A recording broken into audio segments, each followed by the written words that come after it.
Share చేయండి, subscribe చేయండి. Regular notifications కోసం బెల్ బటన్ని ప్రెస్ చేయండి.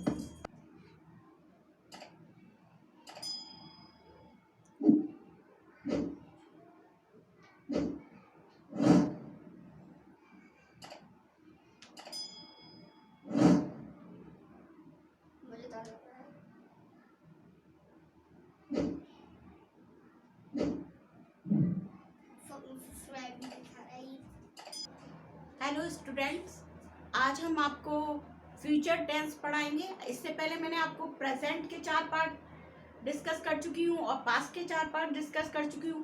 प्रेजेंट में मैंने आपको present indefinite, present continuous, present perfect और प्रेजेंट परफेक्ट कंटिन्यूअस डिस्कस कर दिया था। उसके बाद मैंने पास्ट के आपको चारों पार्ट समझा दिए थे, past indefinite, past continuous, past perfect और past perfect continuous. I hope आपको अच्छी तरह सब कुछ समझ में आ गया होगा, उसमें कोई परेशानी नहीं होगी। आज मैं आपको फ्यूचर टेंस के बारे में बताऊंगी। फ्यूचर टेंस में भी आपको मैंने 4 भाग बताए थे उसके। आज मैं पहला भाग बताऊंगी जो है future indefinite. Let's start our topic future tense, जिसको भविष्य काल भी बोलते हैं। मैंने बताया था प्रेजेंट को वर्तमान काल, पास्ट को भूतकाल और फ्यूचर को भविष्य काल बोलते हैं, जो कि हमारे आने वाला कल होता है। फ्यूचर इंडेफिनिट को और सिंपल फ्यूचर, इसको फ्यूचर इंडेफिनिट भी बोलते हैं और सिंपल फ्यूचर भी बोलते हैं। पहचान, इसकी पहचान होती है वाक्य के अंत में गा गी गे आते हैं। इसमें वाक्य के अंत में गा गी गे आते हैं। अफर्मेटिव, यदि हमारा सेंटेंस अफर्मेटिव है, साधारण है, तो हम कैसे बनाएंगे? सबसे पहले हम सब्जेक्ट लेंगे प्लस विल ऑब्लिक शैल। इसमें से एक चीज का प्रयोग करेंगे। विल का प्रयोग हम जहाँ पर ही, शी, इट, दे हो, वहां पर हम विल का प्रयोग करेंगे और आई और वी के साथ हम शैल का प्रयोग करेंगे। ओके, प्लस वर्ब की फर्स्ट फॉर्म प्लस ऑब्जेक्ट, यही हमारा स्ट्रक्चर रहेगा अफर्मेटिव का। ओके, एग्जाम्पल है इसका, हम कल दिल्ली जाएंगे। जैसे कि सब्जेक्ट मैंने बताया इसमें हम है, तो हम की पहले ले लेंगे वी, और हम मैंने बताया यहाँ पर आपको आई और वी के साथ हमको शैल का प्रयोग करना है, तो हम शैल लगा देंगे। वी शैल, और जाएंगे, जाने को बोलते हैं गो, तो वर्ब की फर्स्ट फॉर्म लेनी है हमको, तो गो हो जाएगा, गो टू दिल्ली।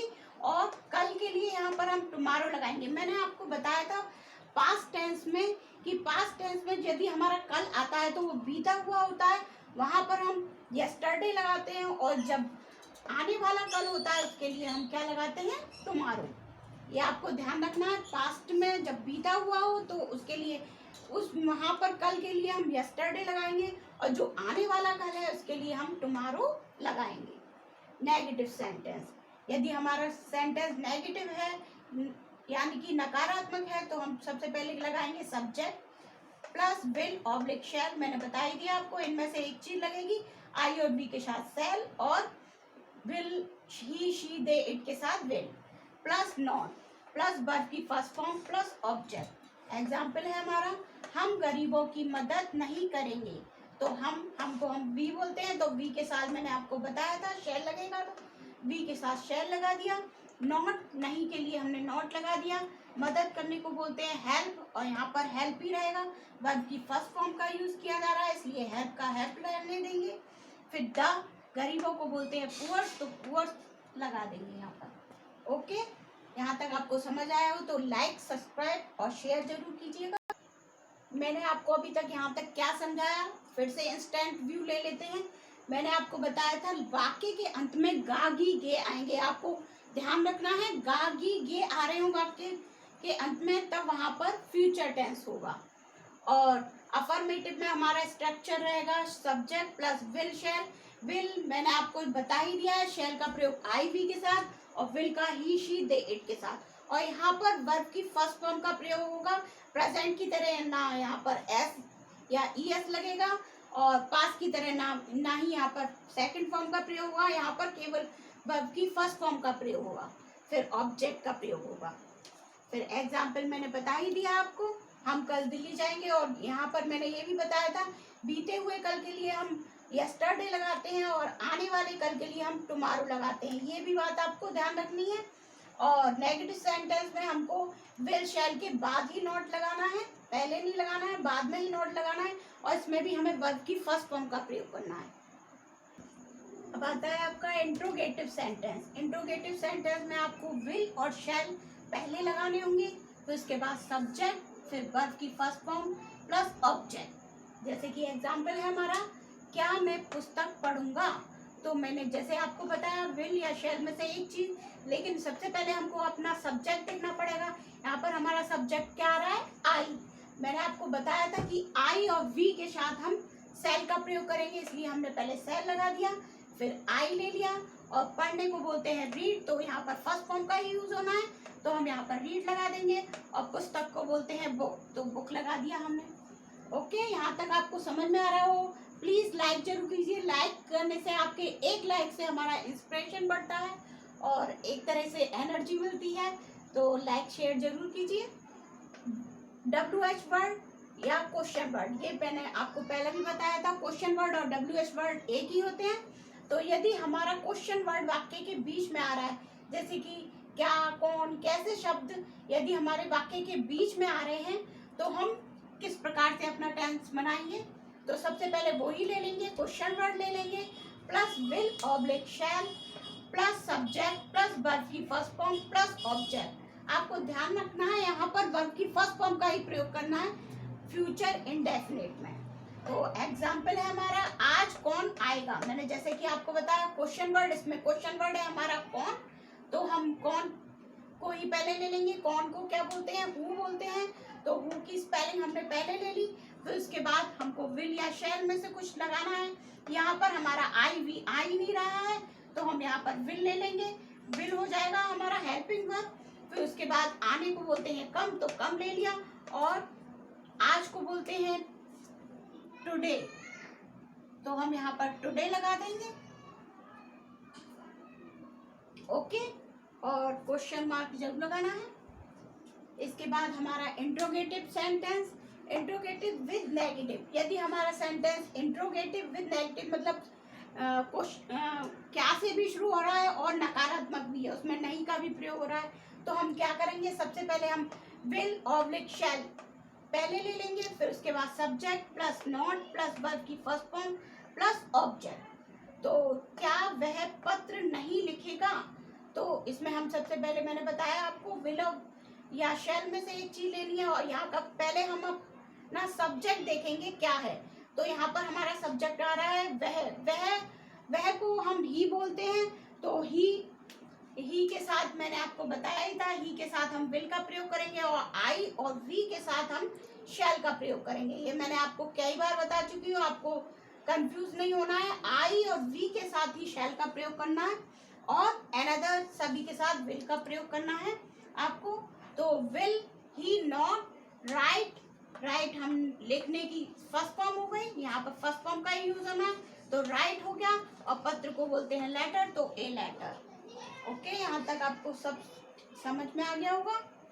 और अब आपका मोस्ट इम्पोर्टेंट वर्ब फॉर्म्स, जो कि टेंसेस में ज़्यादातर प्रयोग होती हैं, first form, second form, third form, तो उसको भी हम रोज आपको दे रहे हैं 8 फॉर्म। आई होप आप याद कर रहे होंगे, लर्न कर रहे होंगे।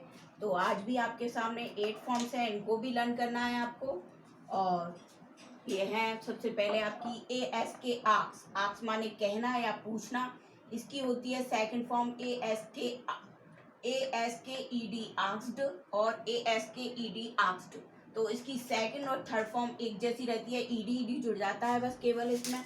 ब्रिंग, BRING, ब्रिंग, ब्रिंग माने लाना, तो इसकी हो जाती है BROUGST। और थर्ड फॉर्म भी रहती है BROUGST।